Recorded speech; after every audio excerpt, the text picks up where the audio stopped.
서울의 3월 아침, 마포구 아파트 단지 사이로 이른 봄볕이 스며들었습니다. 장우석은 15층 작은 사무실에 앉아 컴퓨터 화면을 응시하고 있었습니다. 창밖으로 한강이 아침 햇살 아래 반짝이고 있었습니다. 하지만 우석은 그 풍경에 신경 쓰지 않았습니다. 다음 주 출장 일정을 확인하고 있었습니다. 또 부산이었습니다. 이번엔 2주 연속이었습니다. 휴대폰이 울렸습니다. 윤설아에게서 온 메시지였습니다. 우유 사오는 거 잊지 마세요. 오늘 저녁 바지락 꼭 끓일게요. 우석은 가볍게 미소 지으며 답장했습니다. 알았어. 일찍 갈게. 14년의 결혼 생활이 그렇게 흘러갔습니다. 요란하지도 극적이지도 않았습니다. 그저 우유와 바지락국에 관한 메시지들 뿐이었습니다. 우석은 그것이 행복이라고 생각했습니다. 안정감, 안전함. 하지만 최근 들어 그는 그 메시지들에서 뭔가 빠진 것 같다는 느낌을 받기 시작했습니다. 내정이 없는 건 아니었습니다.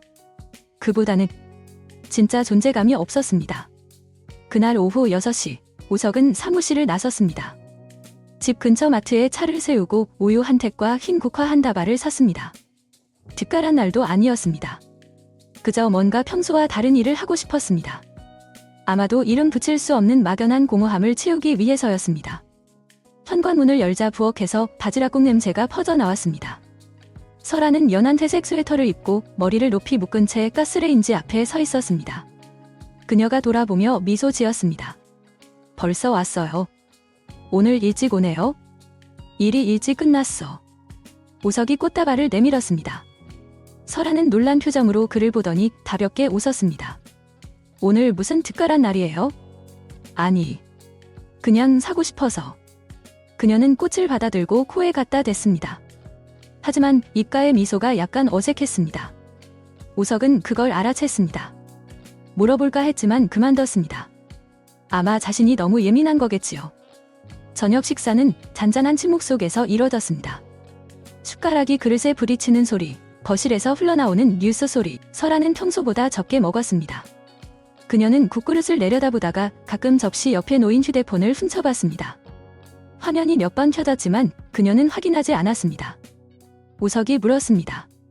무슨 일 있어? 아니요. 친구가 문자 보낸 것뿐이에요. 누구? 미영 언니요? 다음 주에 시간 되면 커피 마시자고 물어봤어요. 설아는 빠르게 대답한 뒤 일어나 그릇을 치웠습니다. 우석은 그녀를 바라봤습니다. 그녀의 목소리에서 뭔가가 그를 불편하게 만들었습니다. 하지만 그게 뭔지는 몰랐습니다. 그저 막연한 느낌이었습니다. 익숙한 방에 들어섰는데 뭔가 위치가 바뀐 것 같은 느낌 말이지요. 그날 밤, 우석은 침대에 누워 뒤척였습니다. 옆에서 설아는 깊이 잠들어 있었습니다. 등을 그에게 돌린 채 그는 거리의 희미한 불빛 아래 그녀의 등을 바라봤습니다. 14년 전 그들은 공동 친구의 파티에서 만났습니다. 설아는 회계사였고 우석은 갓 졸업한 건설 엔지니어였습니다. 그녀는 잘 웃었고 대화하기 편했습니다. 그는 첫 만남부터 그녀를 사랑했습니다. 2년 연애 끝에 결혼했습니다. 성대한 결혼식은 없었습니다. 이태원 근처 레스토랑에서 30명의 하객과 함께한 작은 파티였습니다.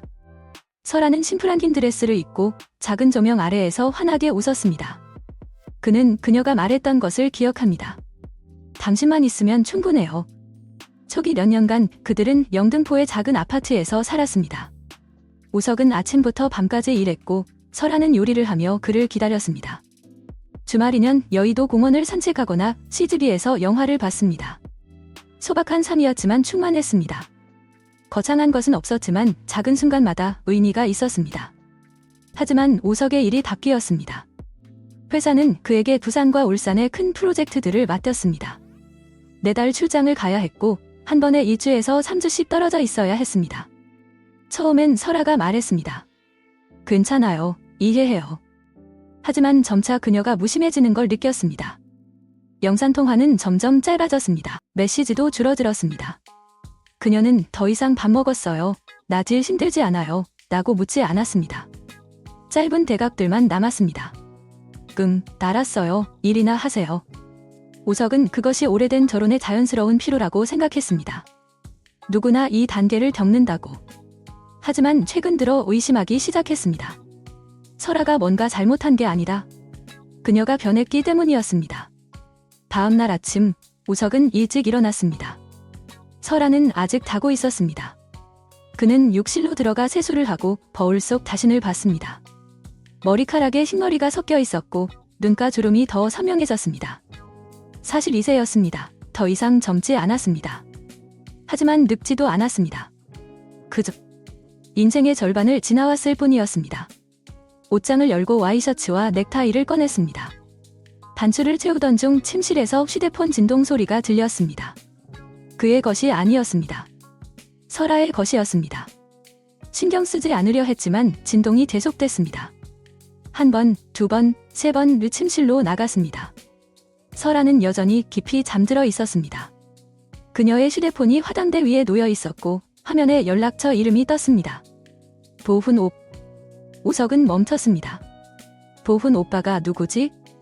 설아가 그 이름을 언급한 적이 기억나지 않았습니다. 그녀에겐 친구들이 많았지만 대부분 여자 친구들이었습니다. 그녀가 아는 남자들은 주로 동료들이거나 우석의 친구들이었습니다. 그럼 도훈은 누구지? 휴대폰을 들어 확인하고 싶었습니다. 하지만 멈췄습니다. 그렇게 하면 더 이상 아내를 믿지 않는다는 뜻이 됩니다. 그리고 신뢰가 없다면 이 결혼에 뭐가 남는 걸까요? 등을 돌려 재킷을 입고 집을 나섰습니다. 하지만 도훈 오빠라는 이름이 오전 내내 머릿속을 맴돌았습니다. 그 주에 우석은 두산으로 내려가야 했습니다. 첫날 저녁에 설아에게 전화했지만 받지 않았습니다. 문자를 보냈습니다. 뭐해? 30분 뒤 답장이 왔습니다. 친구랑 있어요. 나중에 얘기해요. 둘째 날 밤 다시 전화했습니다. 이번엔 닫았지만 급한 목소리였습니다. 무슨 일이에요? 지금 바빠요. 뭐 하는데? 미영 언니랑 저녁 먹는 중이에요? 그래, 맛있게 먹어. 전화를 끊었습니다. 하지만 가슴이 텅 비었습니다. 뭔가 맞지 않았습니다. 설아는 예전엔 그가 전화하면 정말 기뻐했습니다. 당신 목소리가 외로움을 덜어주는 유일한 것이라고 말하곤 했습니다. 하지만 지금 그녀의 목소리는 낯선 사람과 통화하는 것처럼 차갑습니다. 셋째 날 밤, 더 이상 전화하지 않았습니다. 그는 해운대의 작은 호텔 침대에 누워 천장을 바라봤습니다. 창밖에서 파도 소리가 들렸습니다. 하지만 평온함을 느낄 수 없었습니다. 가슴에 무거운 것이 눌리는 듯 했습니다. 돌덩이가 짓누르는 것처럼. 그리고 스스로에게 물었습니다. 언제부터 아내를 잃은 걸까? 주말에 서울로 돌아와 문을 열다 거실에서 웃음소리가 들렸습니다. 설아가 소파에 앉아 휴대폰을 귀에 대고 환하게 웃고 있었습니다. 네, 저도 그렇게 생각해요. 하하, 오빠 정말. 그녀가 돌아보더니 문 앞에 선 우석을 봤습니다. 표정이 즉시 바뀌었습니다. 서둘러 말했습니다. 나중에 다시 전화할게요. 그리고 끊었습니다. 왔어요. 응. 왜 미리 말 안 했어요? 일찍 오고 싶었어. 설아가 일어나며 어색하게 웃었습니다. 배고파요. 치킨 시켜뒀어요. 방금 누구였어? 아, 미영 언니요? 뭐라고 해서 그렇게 웃었어? 별거 아니에요. 회사 얘기요. 그녀는 그의 시선을 피하며 부엌으로 갔습니다. 우석은 잠시 서 있었습니다. 그리고 소파에 놓인 그녀의 휴대폰을 내려다봤습니다. 화면은 꺼져 있었습니다. 하지만 알고 있었습니다. 방금 전화한 사람은 미영 언니가 아니었습니다. 그날 저녁, 침묵 속에서 저녁을 먹었습니다. 설아는 출장에 대해 묻지 않았습니다. 우석도 말하지 않았습니다. 그들은 한 끼 식사를 나누는 두 낯선 사람처럼 마저 앉았습니다. 그리고 14년 만에 처음으로 우석은 느꼈습니다. 더 이상 이해할 수 없는 사람과 함께 살고 있다고. 우석은 그날 밤 잠을 이루지 못했습니다. 새벽 3시, 침대 옆 시계가 째깍거렸습니다. 설아는 조용히 숨을 쉬며 자고 있었습니다. 평화로운 얼굴이었습니다. 마치 아무 일도 없는 것처럼. 그는 조심스럽게 일어나 거실로 나갔습니다. 노트북을 켜고 통신사 홈페이지에 접속했습니다. 가족 요금제로 묶여있는 설아의 통화 내역을 확인할 수 있었습니다. 손가락이 떨렸습니다. 이런 일을 하는 자신이 낯설었습니다. 하지만 멈출 수 없었습니다. 최근 3개월간의 통화 기록이 펼쳐졌습니다. 010-478-EXXXX. 같은 번호가 하루에 5번, 10번씩 찍혀 있었습니다. 통화 시간도 길었습니다. 23분, 41분, 1시간 17분. 그 번호는 거의 매일 있었습니다. 우석이 부산에 있을 때 특히 많았습니다. 그는 그 번호를 메모장에 적었습니다. 손이 떨려 글씨가 삐뚤어졌습니다. 다음 날 아침, 우석은 평소처럼 출근 준비를 했습니다. 설아는 부엌에서 토스트를 굽고 있었습니다. 그녀가 물었습니다. 오늘 일찍 나가요? 응, 회의가 있어? 저녁은 집에서 먹어요? 모르겠어. 연락할게. 그는 넥타이를 매며 그녀를 봤습니다. 14년을 함께 산 사람.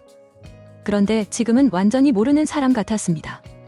그녀의 미소 뒤에 무엇이 숨어 있는지 알 수 없었습니다. 사무실에 도착하자마자 우석은 사설탐정사무소를 검색했습니다. 처음엔 망설였습니다. 이런 일까지 해야 하나, 하지만 알아야 했습니다. 진실이 뭔지. 오후 2시, 간남역 근처 작은 빌딩 7층에 있는 탐정사무소를 찾아갔습니다. 실장이라는 중년 남자가 맞았습니다. 인상이 날카로웠습니다. 어떤 사안이신가요? 아내가 외도를 하는 것 같습니다. 말하면서 목이 메었습니다. 우석은 고개를 숙였습니다. 실장은 담담하게 말했습니다. 증거가 필요하시죠? 사진, 동영상, 만남 장소 확인. 기본 2주 조사에 300만 원입니다. 연장하시면 추가 비용이 듭니다. 알겠습니다. 부탁드립니다. 우석은 설아의 사진과 평소 동선, 그리고 그 전화번호를 건넸습니다. 실장은 고개를 끄덕였습니다. 일주일 안에 2차 보고 드리겠습니다. 그 일주일은 지옥 같았습니다. 우석은 평소처럼 출근하고 퇴근했습니다. 설아와 저녁을 먹고 TV를 봤습니다. 하지만 모든 순간이 연극 같았습니다. 그는 웃는 척했고 그녀도 웃는 척했습니다. 둘 다 뭔가를 숨기고 있었습니다. 설아는 이제 거의 매일 외출했습니다. 친구 만나러 간다, 쇼핑하러 간다, 헬스장 간다. 핑계는 많았습니다. 그녀는 새 옷을 입기 시작했습니다. 화장도 진해졌습니다. 향수도 바뀌었습니다. 예전엔 쓰지 않던 진한 장미향이었습니다. 어느 날 저녁, 우석이 일찍 귀가했을 때 설아는 화장대 앞에 앉아 립스틱을 바르고 있었습니다. 새빨간 립스틱이었습니다. 그녀는 거울 속에서 자신을 보며 미소 지었습니다. 우석을 볼 때와는 다른 미소였습니다. 살아있는 미소였습니다. 어디가? 설아는 놀라서 돌아봤습니다. 아, 친구 생일 파티요. 몇 시에 와? 모르겠어요. 늦을 수도 있어요. 그녀는 서둘러 핸드백을 들고 나갔습니다. 우석은 창문 너머로 그녀가 택시를 타는 모습을 봤습니다. 택시가 사라지자 그는 무너지듯 소파에 앉았습니다. 일주일 후 탐정사무소에서 연락이 왔습니다. 우석은 퇴근 후 다시 간남역으로 갔습니다. 실장은 두꺼운 파일 하나를 내밀었습니다. 확인하십시오. 우석은 떨리는 손으로 파일을 열었습니다. 첫 페이지는 사진이었습니다. 설아가 한 남자와 함께 걷고 있었습니다. 남자는 키가 크고 잘생긴 편이었습니다. 정장을 입고 있었습니다. 두 사람은 웃으며 나란히 걸었습니다. 설아의 표정이 너무 행복해 보였습니다. 다음 페이지. 설아와 그 남자가 호텔 로비로 들어가는 사진. 시간은 오후 2시 43분. 다음 페이지. 두 사람이 호텔에서 나오는 사진. 시간은 오후 5시 21분. 우석은 숨을 쉴 수 없었습니다. 가슴이 터질 것 같았습니다. 실장이 말했습니다. 산대 남성은 강도훈, 39세입니다. 자칭 IT 회사 대표라고 하지만 실제론 무직입니다. 이력서에 있는 경력은 전부 허위였습니다. 도박 빚이 3천만 원 있고 신용불량자입니다. 뭐라고요? 여기 재무 기록입니다. 실장은 또 다른 서류를 꺼냈습니다. 강도훈의 통장 입출금 내역이었습니다. 매달 여러 여성들로부터 송금받은 기록이 있었습니다. 50만 원, 100만 원, 200만 원. 이 사람은 여성들을 상대로 사기를 치는 전문가입니다. 주로 외로운 기혼 여성들을 타깃으로 합니다. SNS에서 만나 친해진 후 애인 관계로 발전시키고 그 다음엔 돈을 뜯어냅니다. 우석의 손이 바들바들 떨렸습니다. 실장이 계속 말했습니다. 부인께서도 이미 2달 전부터 송금하기 시작했습니다. 여기 보십시오. 설아의 계좌 내역이었습니다. 강도훈에게 보낸 돈이 적혀 있었습니다. 80만 원, 150만 원, 200만 원, 총 730만 원이었습니다. 이 돈은 부인의 비상금 계좌에서 빠져나갔습니다. 우석은 파일을 탁자에 내려놨습니다. 더 이상 볼 수 없었습니다. 눈앞이 흐려졌습니다. 실장은 조용히 물었습니다. 어떻게 하시겠습니까? 더 조사해 주십시오. 모든 것을 알고 싶습니다. 알겠습니다. 그날 밤 우석은 차를 몰고 한강변으로 갔습니다. 반포대교 아래 주차하고 창문을 내렸습니다. 밤바람이 차가웠습니다. 강물은 검게 흘렀습니다. 그는 파일에서 본 사진들을 떠올렸습니다. 설아의 얼굴, 그 행복한 표정, 그것이 가장 아팠습니다. 그녀가 자신과 함께했을 때는 결코 짖지 않던 표정이었습니다. 14년, 그는 14년을 그녀에게 바쳤습니다. 집도 사주고 생활비도 주고 외롭지 않게 하려고 주말마다 어디든 데리고 갔습니다. 그런데 그녀는 사기꾼에게 빠졌습니다. 돈까지 갖다 바쳤습니다. 분노가 치밀어 올랐습니다. 하지만 동시에 슬픔도 밀려왔습니다. 그는 핸들에 이마를 기댔습니다. 눈물이 나올 것 같았지만 참았습니다. 그는 스스로에게 말했습니다. 울지 마, 이제 감정을 쓸 때가 아니야. 증거를 모아. 그리고 끝내. 2주 후, 우석은 포항에서 한 여자를 만났습니다. 이름은 최다정. 강도훈의 아내였습니다. 그녀는 작은 카페 구석에 앉아 있었습니다. 눈이 총총 부어 있었습니다. 오랫동안 울었던 흔적이었습니다. 감사합니다. 만나주셔서. 다정은 낮은 목소리로 말했습니다. 그녀는 가방에서 또 다른 파일을 꺼냈습니다. 저도 조사했어요. 제 남편이 얼마나 많은 여자들을 속였는지. 파일 안에는 강도훈과 여러 여성들의 사진이 있었습니다. 최소 5명 이상이었습니다. 모두 30대에서 40대 기혼 여성들이었습니다. 이 사람은 직업적으로 이런 일을 합니다. SNS에서 외로워 보이는 여자들을 찾아요. 친절하게 대해주고 관심을 보여주고 사랑한다고 말해요. 그리고 돈을 뜯어내요. 다정의 목소리가 떨렸습니다.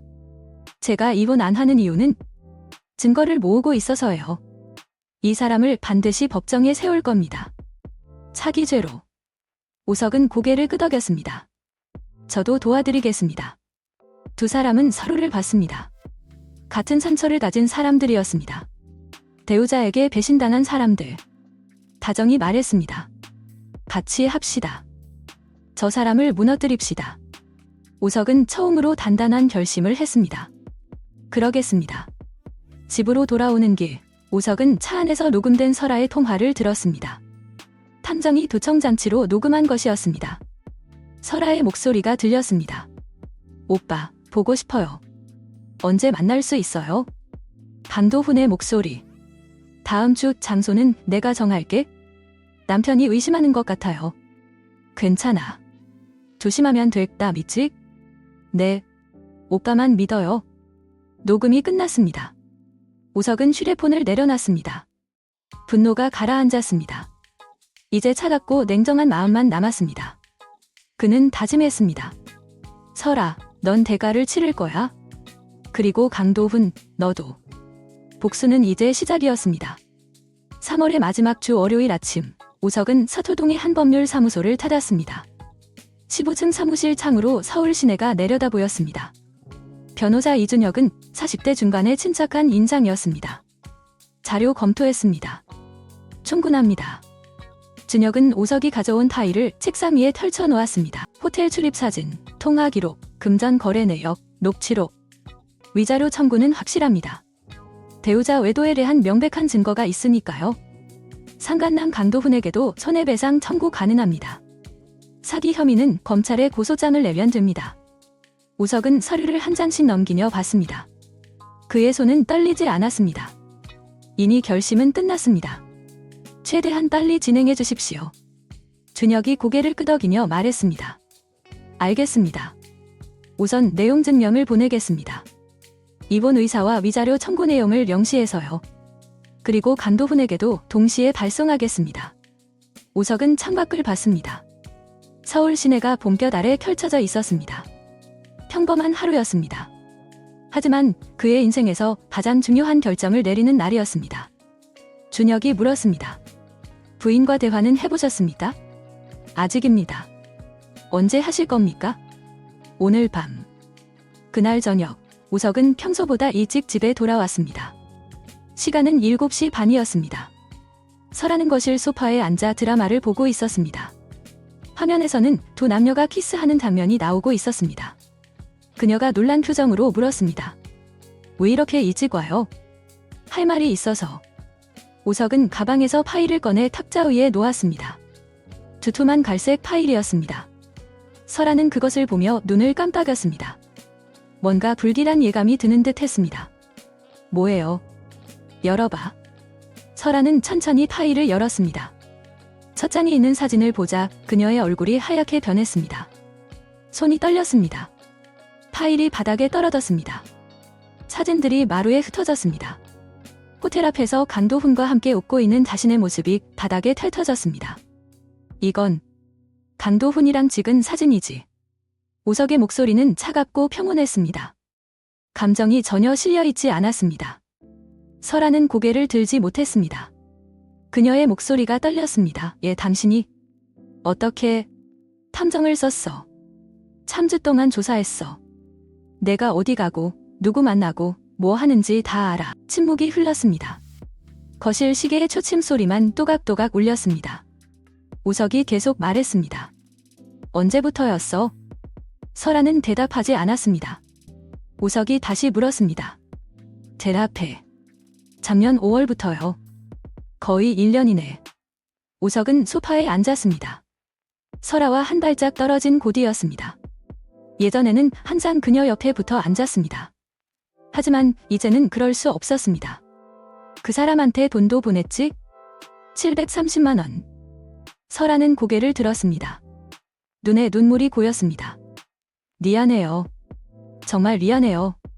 미안하다고 끝날 문제가 아니야? 우석은 주머니에서 또 다른 서류를 꺼냈습니다. 접혀진 흰 종이 몇 장이었습니다. 기본 소송 준비했어. 위자료 5천만 원의 재산 분할은 내가 포기한 걸로. 변호사가 이미 검토했어. 설아의 입술이 떨렸습니다. 우석 씨, 제발 강도훈한테도 손해배상 청구할 거야. 3천만 원 그리고 사기죄로 고소할 거야. 최다정 씨가 이미 증거 다 모았어. 그 사람 안 해? 설아의 얼굴이 더 창백해졌습니다. 다정 씨를 만났어요. 응, 포항까지 갔어. 우리 둘이 협력하기로 했어? 강도훈을 완전히 무너뜨리기로. 설아는 소파에 주저앉았습니다. 두 손으로 얼굴을 감쌌습니다. 어깨가 떨렸습니다. 흐느끼는 소리가 조용히 새어나왔습니다. 우석은 그녀를 내려다봤습니다. 14년간 사랑했던 사람이었습니다. 하지만 이제 아무 감정도 느껴지지 않았습니다. 그저 낯선 사람처럼 보였습니다. 슬프지도 화나지도 않았습니다. 그저 텅 빈 기분이었습니다. 내일 변호사 사무실로 내용 증명 갈 거야? 준비해. 그는 침실로 들어가 문을 닫았습니다. 문이 닫히는 소리가 거실에 울렸습니다. 설아는 혼자 남았습니다. 그녀는 바닥에 흩어진 사진들을 봤습니다. 자신이 얼마나 행복하게 웃고 있는지 보였습니다. 그 웃음이 이제는 증거가 되었습니다. 다음 날 오전 10시 강도훈의 휴대폰으로 문자가 도착했습니다. 그는 신림동 원룸에 누워 담배를 피우다가 화면을 확인했습니다. 내용 증명 도착, 손해배상 청구 소송 제기 예정. 청구 금액 3천만 원 이준혁 법률사무소. 도훈은 벌떡 일어났습니다. 담배가 재떨이에 떨어졌습니다. 뭐야 이게? 그는 서둘러 설아에게 전화했습니다. 신호음이 3번 울린 후 설아가 받았습니다. 목소리가 울먹이고 있었습니다. 여보세요? 나야. 방금 이상한 문자 왔는데 이게 뭐야? 옵. 남편이 다 알아요. 도훈의 얼굴이 굳었습니다. 뭘 안다고? 우리 사진, 통화 기록, 돈 보낸 것까지 다요. 탐정을 썼나봐요. 도훈은 욕설을 내뱉었습니다. 주먹으로 벽을 쳤습니다. 벽지가 움푹 들어갔습니다. 젠장, 어떻게 알았어? 그리고 다정씨도 알아요. 다정씨가 우석씨한테 연락했대요. 둘이 협력하기로 했대요. 도훈은 휴대폰을 거칠게 탁자에 내려쳤습니다. 화면에 금이 갔습니다. 상황이 꼬리기 시작했습니다. 한두 명이 아니라 2명이 동시에 움직이고 있었습니다. 오빠, 어떡해요? 저 어떻게 해요? 일단 연락 끊어. 나한테 전화하지 마. 문자도 하지 마. 오빠. 도훈은 전화를 끊었습니다. 그리고 곧바로 다른 여자에게 전화했습니다. 이름은 김소희, 37세 기혼 여성이었습니다. 오빠, 왜? 급하게 돈 좀 빌려줄 수 있어? 얼마? 500만 원만. 갑자기 왜? 무슨 일 있어? 끙긋 상환이야. 나중에 설명할게. 제발. 소희는 잠시 망설이다 말했습니다. 알았어. 계좌 보내. 도훈은 안도의 한숨을 쉬었습니다. 하지만 500만 원으로는 부족했습니다. 변호사를 선임하려면 최소 2천만 원이 필요했습니다. 일주일 후 강남가족법원 3층 조정실에서 첫 조정이 열렸습니다. 좁은 회의실에 긴 탁자가 놓여 있었습니다. 오석과 설아는 탁자를 사이에 두고 마주 앉았습니다. 각자 변호사를 대동했습니다.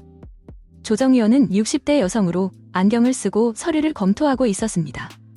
그녀가 말했습니다. 양측 모두 이혼 의사가 명확하므로 재산 분할과 위자료 문제만 조율하면 됩니다. 설아의 변호사가 말했습니다. 피청구인은 위자료를 감액해줄 것을 요청합니다. 5천만 원은 과도합니다. 피청구인은 현재 무직 상태이며 지급 능력이 없습니다. 준혁 변호사가 차분하게 단답했습니다. 배우자 외도 기간이 1년입니다. 금전 거래 내역도 명백합니다. 730만 원을 상간남에게 송금했습니다. 5천만 원은 적정 금액입니다. 지급 능력이 없다면 분할 상환하면 됩니다. 설아의 변호사가 다시 말했습니다. 하지만 피청구인은 정신적으로 매우 불안정한 상태입니다. 일시적인 착오였습니다. 일시적 착오가 1년간 지속됩니까? 준혁의 목소리가 날카로웠습니다. 양측 변호사가 공감을 이어갔습니다. 오석은 조용히 앉아 있었습니다. 설아를 보지 않았습니다. 그는 창밖을 봤습니다. 법원 앞 은행나무에 새싹이 돋아나고 있었습니다. 봄이었습니다. 설아는 고개를 숙이고 있었습니다. 그녀의 손이 무릎 위에서 떨리고 있었습니다. 손톱을 물어뜯은 흔적이 보였습니다. 조정위원이 말했습니다. 오늘은 여기서 마치겠습니다. 양측이 좀 더 협의해보시고 다음 주 화요일 오전 10시에 2차 조정을 진행하겠습니다. 회의실을 나오는 길, 복도에서 설아가 오석을 불렀습니다. 오석 씨, 잠깐만요. 오석은 멈춰 섰습니다. 하지만 돌아보지 않았습니다. 설아가 떨리는 목소리로 말했습니다. 정말 용서할 수 없어요? 없어. 제가 미쳤었어요. 잠깐 정신을 잃었던 거예요. 이제 다 끝났어요. 도훈이랑도 연락 안 해요. 1년이 잠깐이야. 오석은 여전히 돌아보지 않았습니다. 설아가 울먹였습니다. 기회를 한 번만 더 주면 안 돼요? 더 이상 할 말 없어? 오석은 걸음을 옮겼습니다. 복도를 따라 엘리베이터로 걸어갔습니다. 설아는 그 자리에 서서 그의 뒷모습을 봤습니다. 눈물이 볼을 타고 흘러내렸습니다. 하지만 오석은 돌아보지 않았습니다. 같은 시각, 강도훈은 을지로의 한 사채업자 사무실에 앉아 있었습니다. 낡은 건물 4층, 좁은 사무실은 담배 냄새로 가득했습니다. 사채업자는 50대 남자로 대머리에 목이 굵었습니다. 그는 담배 연기를 내뿜으며 말했습니다. 3천만 원. 이자주 3%야. 도훈은 침을 삼켰습니다. 주 3%면 월 12%였습니다. 미친 이자율이었습니다. 하지만 선택의 여지가 없었습니다. 알았어요. 빌려주세요. 담보는 제 차요. 2019년식 소나타. 시세 2,500 정도 됩니다. 사채업자는 비웃었습니다. 5년 된 소나타로 3천. 2천까지밖에 안 돼. 제발 좀. 급해요. 싫으면 말고. 도훈은 이를 악물었습니다. 등에서 식은땀이 흘렀습니다. 알았어요. 2천이라도 주세요. 계약서를 썼습니다. 차용증에 도장을 찍었습니다. 사채업자는 현금 2천만 원을 가방에 담아 건넸습니다. 무거운 가방이었습니다. 도훈은 통장으로 받으려 했지만 사채업자가 거절했습니다. 현금으로만 거래한다고 했습니다. 도훈은 가방을 들고 사무실을 나왔습니다. 엘리베이터 안에서 그는 가방을 열어봤습니다. 10,000원짜리 집태 뭉치들이 들어 있었습니다. 2천만 원이었습니다. 이걸로 변호사 선임비를 내야 했습니다. 하지만 이자를 어떻게 갚아야 할지 막막했습니다. 주 3%면 매주 60만 원이었습니다. 한 달이면 240만 원이었습니다. 엘리베이터 문이 열렸습니다. 도훈은 거리로 나왔습니다. 을지로 뒷골목은 어둡고 좁았습니다. 그는 담배에 불을 붙였습니다. 손이 떨렸습니다. 상황이 점점 나빠지고 있었습니다. 장우석이라는 남자가 생각보다 지려했습니다. 그리고 최다정까지 합세했습니다.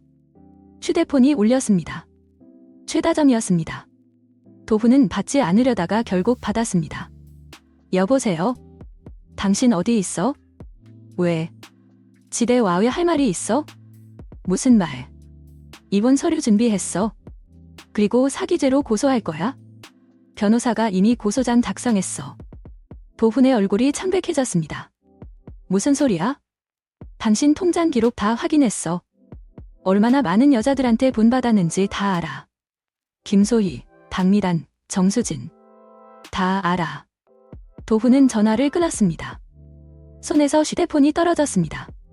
아스팔트 바닥에 휴대폰이 들이쳤습니다. 화면이 완전히 깨졌습니다. 그는 골목 구석에 주저앉았습니다. 머리를 감싸 쥐었습니다. 모든 것이 무너지고 있었습니다. 2주 후 두 번째 조정에서 합의가 이뤄졌습니다. 설아는 모든 조건을 받아들였습니다. 위자료 5천만 원을 3년간 분할 상환하기로 했습니다. 재산 분할은 포기했습니다. 아파트도 예금도 모두 우석에게 넘겼습니다. 조정조서에 서명하는 순간 설아의 손이 떨렸습니다. 펜을 쥔 손가락이 하얗게 질렸습니다. 하지만 그녀는 서명을 끝냈습니다. 우석도 서명했습니다. 그의 손은 떨리지 않았습니다. 조정위원이 말했습니다. 양측의 합의로 조정이 성립되었습니다. 조정조서가 확정 판결과 동일한 효력을 갖습니다.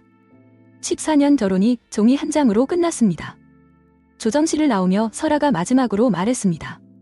우석 씨, 행복하세요? 우석은 대답하지 않았습니다.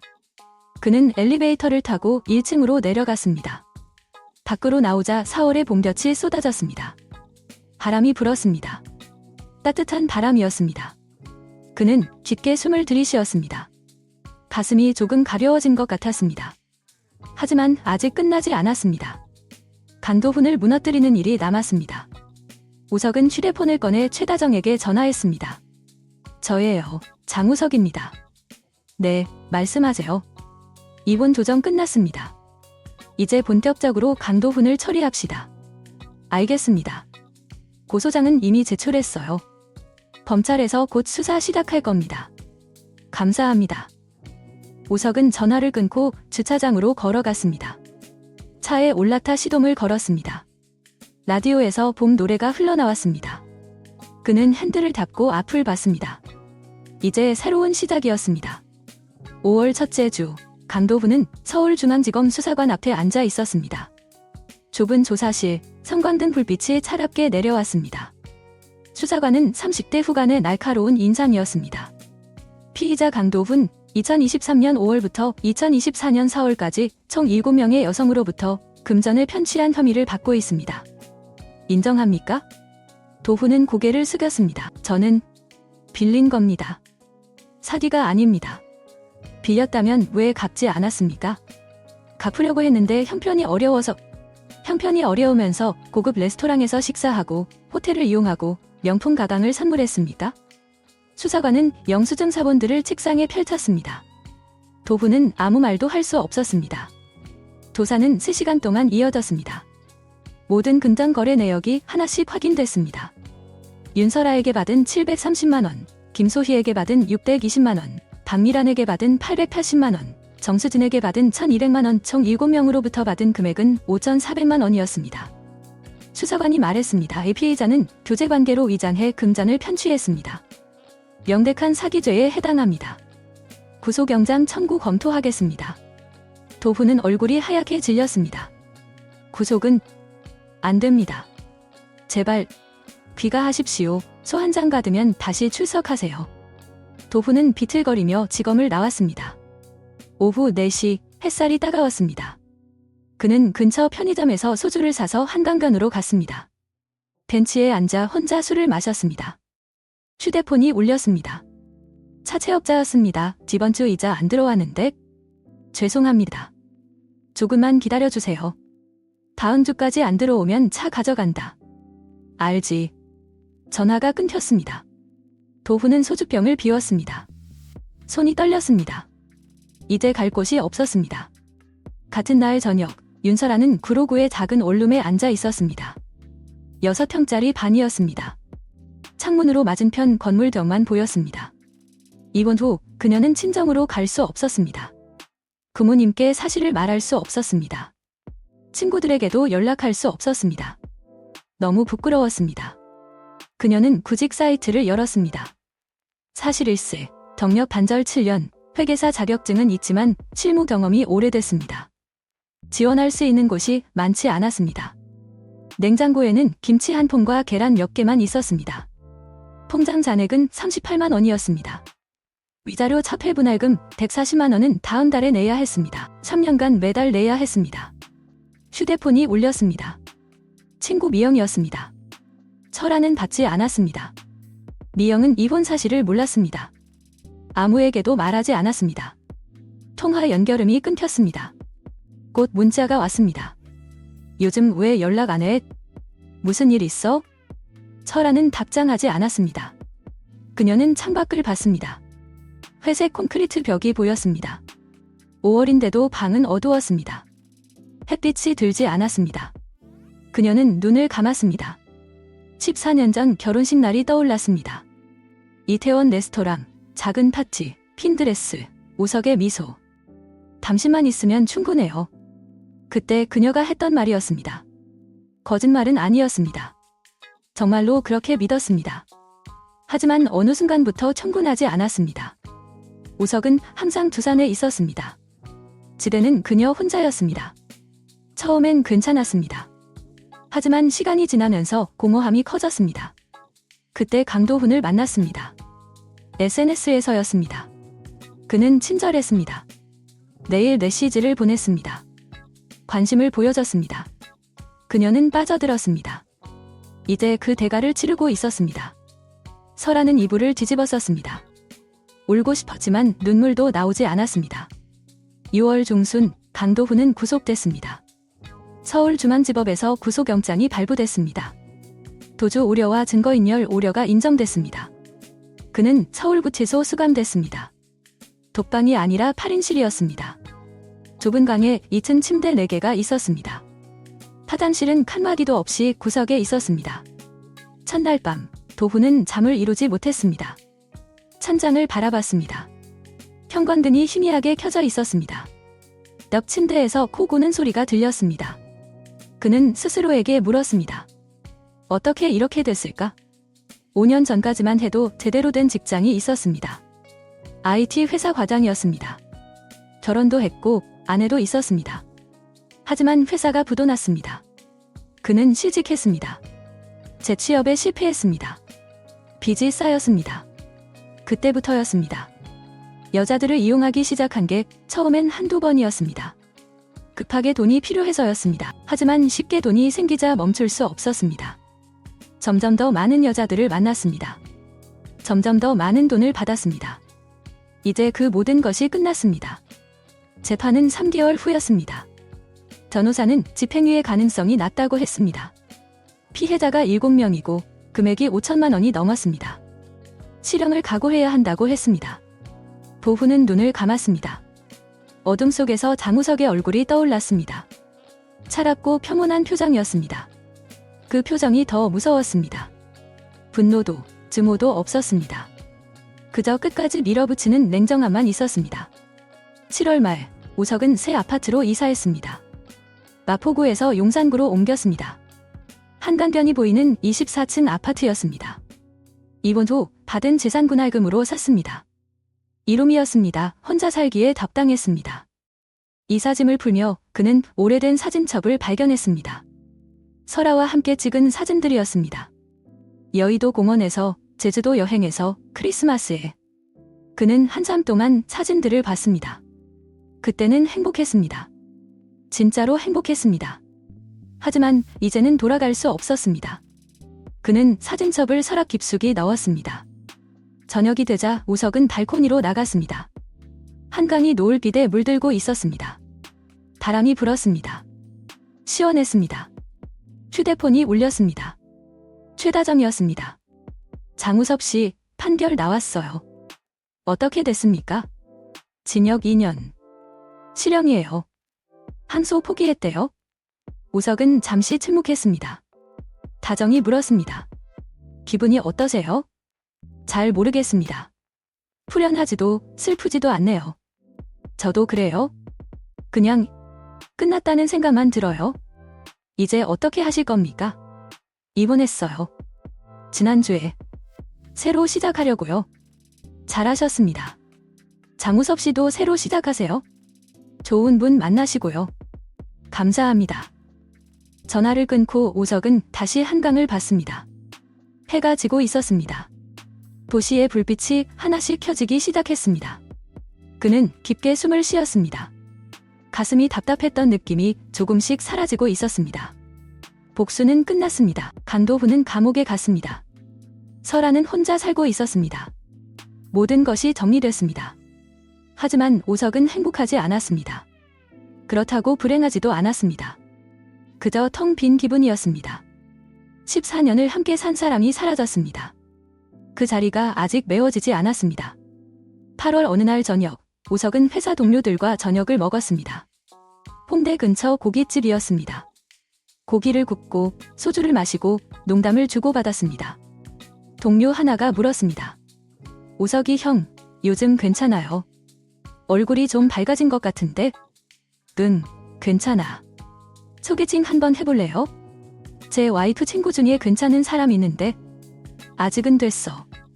언제까지 혼자 살 거예요? 우석은 웃었습니다. 천천히 생각해 볼 듯. 집에 돌아와 샤워를 하고 침대에 누웠습니다. 찬잠을 바라봤습니다. 에어컨 바람이 시원했습니다.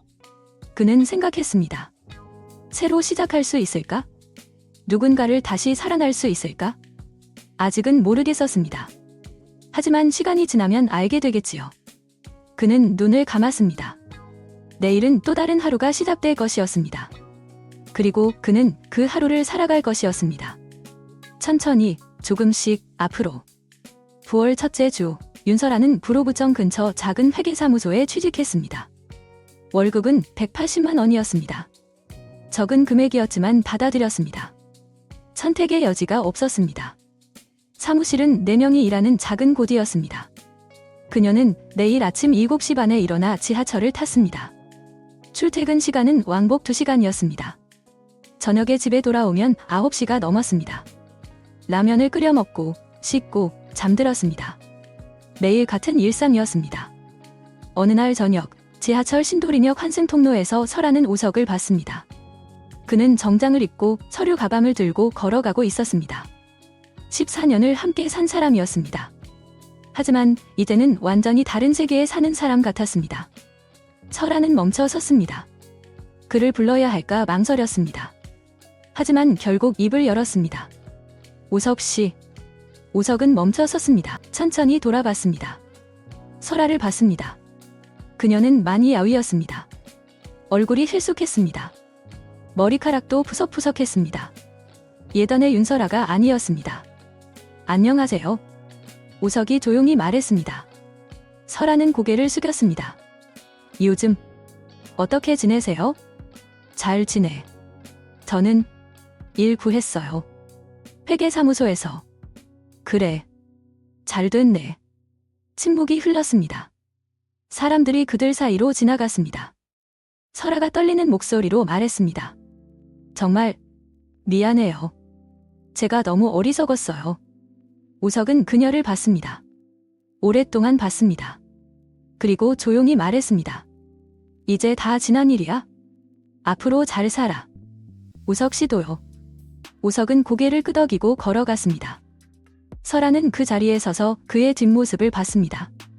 그가 에스컬레이터를 타고 올라가 사라질 때까지 봤습니다. 눈물이 흘렀습니다. 하지만 소리내어 울지는 않았습니다. 그녀는 손등으로 눈물을 닦고 반대편 플랫폼으로 걸어갔습니다. 전철이 들어왔습니다. 그녀는 전철에 올라탔습니다. 문이 닫혔습니다. 전철이 출발했습니다. 어둠 속으로 들어갔습니다. 10월이 왔습니다. 서울의 하늘은 높고 맑았습니다. 우석은 새 아파트 발코니에서 커피를 마시며 한강을 봤습니다. 단총이 물들기 시작했습니다. 빨강, 노랑, 주황색이 강변을 따라 이어졌습니다. 그는 이제 혼자 사는 것에 익숙해졌습니다. 아침에 일어나 커피를 내리고 출근하고 퇴근 후 간단히 저녁을 먹고 책을 읽거나 영화를 봤습니다. 주말에는 등산을 봤습니다. 북한산, 관악산, 도봉산.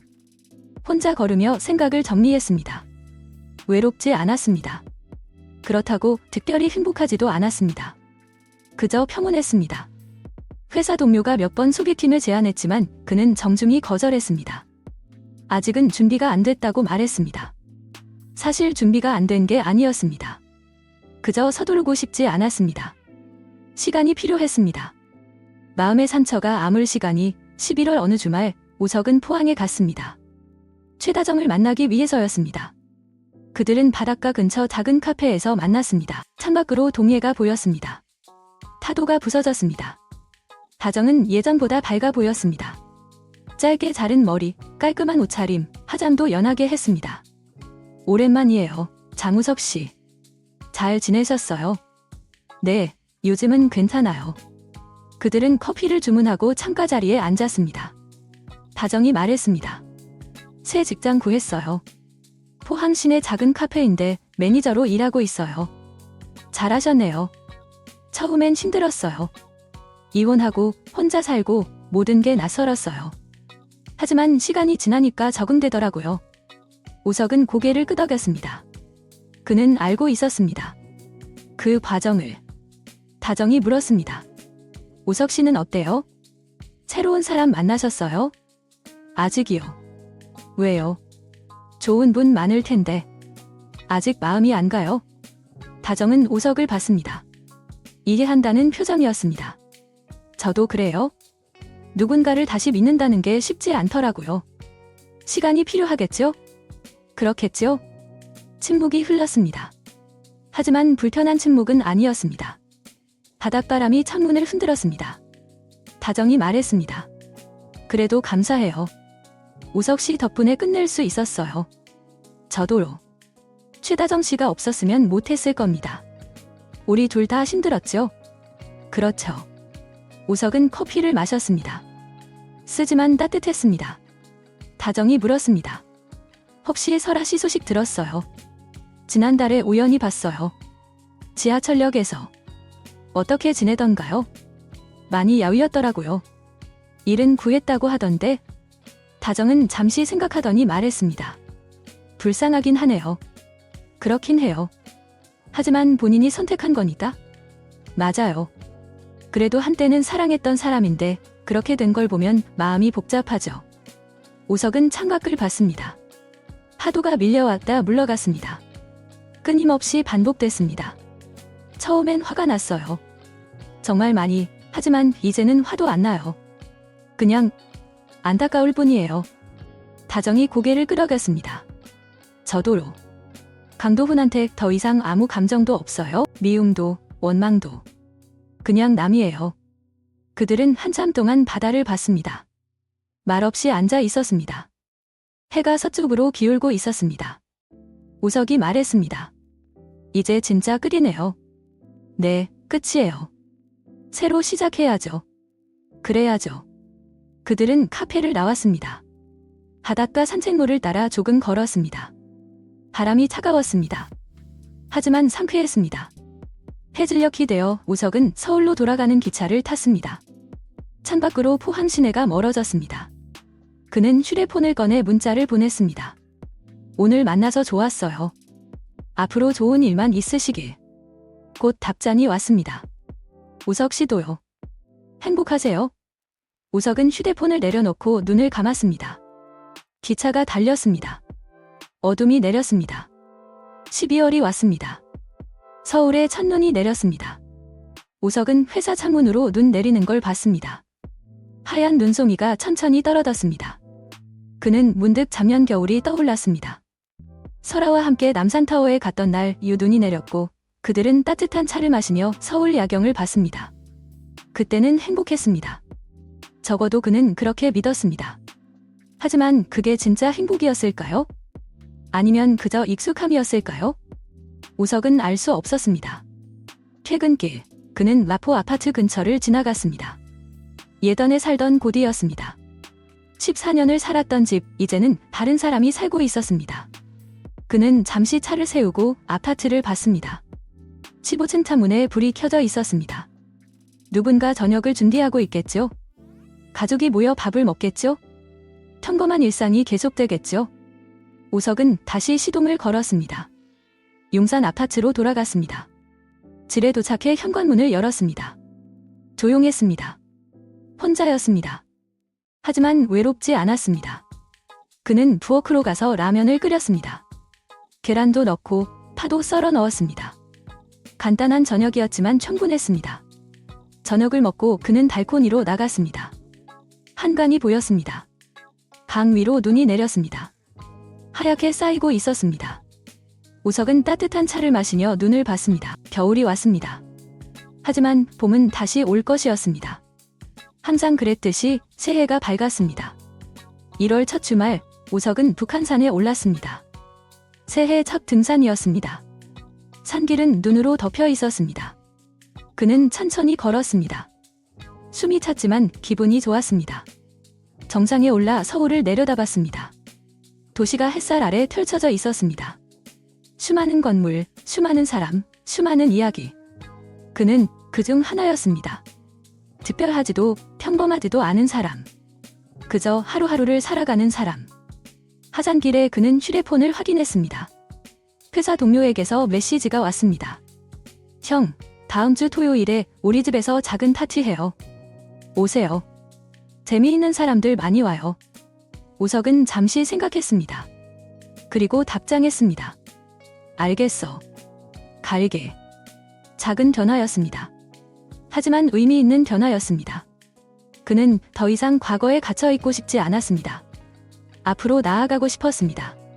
천천히, 조금씩. 2월이 왔습니다. 윤설아는 여전히 구로구 원룸에서 살고 있었습니다. 회계사무소에서 일하며 매달 위자료를 냈습니다. 힘들었지만 견뎠습니다. 어느 날 점심시간, 그녀는 사무실 근처 공원 벤치에 앉아 김밥을 먹었습니다. 날씨가 조금 풀렸습니다. 봄이 오고 있었습니다. 휴대폰을 꺼내 오래된 사진들을 봤습니다. 우석과 함께 찍은 사진들. 여의도 공원, 제주도, 크리스마스. 그때는 정말 행복했습니다. 진짜로. 하지만 그녀는 그걸 지키지 못했습니다. 어리석은 선택을 했습니다. 그리고 이제 그 대가를 치르고 있었습니다. 설아는 사진들을 오래 봤습니다. 그리고 천천히 삭제했습니다. 하나씩. 마지막 사진까지. 더 이상 과거에 매달리고 싶지 않았습니다. 앞으로 나아가야 했습니다. 혼자서라도. 그녀는 휴대폰을 주머니에 넣고 일어났습니다. 사무실로 돌아갔습니다. 오후 업무가 기다리고 있었습니다. 그녀는 책상에 앉아 서류를 펼쳤습니다. 숫자들이 떼곡했습니다. 그녀는 계산기를 두드렸습니다. 천천히, 정확하게. 3월이 왔습니다. 봄이었습니다. 우석은 동료의 집에서 열린 파티에 갔습니다. 작은 모임이었습니다. 10명 정도 모였습니다. 음식을 나눠 먹고 와인을 마시고 이야기를 나눴습니다. 그곳에서 우석은 한 여자를 만났습니다. 이름은 김은지, 38세, 출판사 편집자였습니다. 그녀는 조용하고 타분했습니다. 책 이야기를 많이 했습니다. 우석은 그녀와 오래 이야기했습니다. 편안했습니다. 파티가 끝나고 우석은 은지에게 명함을 건넸습니다. 연락해도 될까요? 은지는 미소 지으며 고개를 끄덕였습니다. 네, 좋아요. 집으로 돌아오는 길, 우석은 한강간을 걸었습니다. 밤 공기가 차가웠습니다. 하지만 상쾌했습니다. 그는 하늘을 올려다봤습니다. 별이 보였습니다. 맑은 밤이었습니다. 그는 생각했습니다. 이제 시각해도 될까? 누군가를 다시 만나도 될까? 확신은 없었습니다. 하지만 두렵지도 않았습니다. 그저 천천히 가면 됐습니다. 서두르지 않고 조심스럽게 그는 아파트로 돌아갔습니다. 엘리베이터를 타고 24층에 올라갔습니다. 현관문을 열고 들어갔습니다. 조용한 집이었습니다. 하지만 이제는 외롭지 않았습니다. 그는 발코니로 나갔습니다. 한강이 보였습니다. 강물이 흘렀습니다. 끝없이 흘러갔습니다. 그는 깊게 숨을 들이쉬었습니다. 그리고 조용히 말했습니다. 이제 괜찮아. 이제 살 수 있어? 봄바람이 불었습니다. 따뜻한 바람이었습니다. 겨울이 끝났습니다. 봄이 왔습니다. 그리고 그는 준비됐습니다. 새로운 계절을 맞이할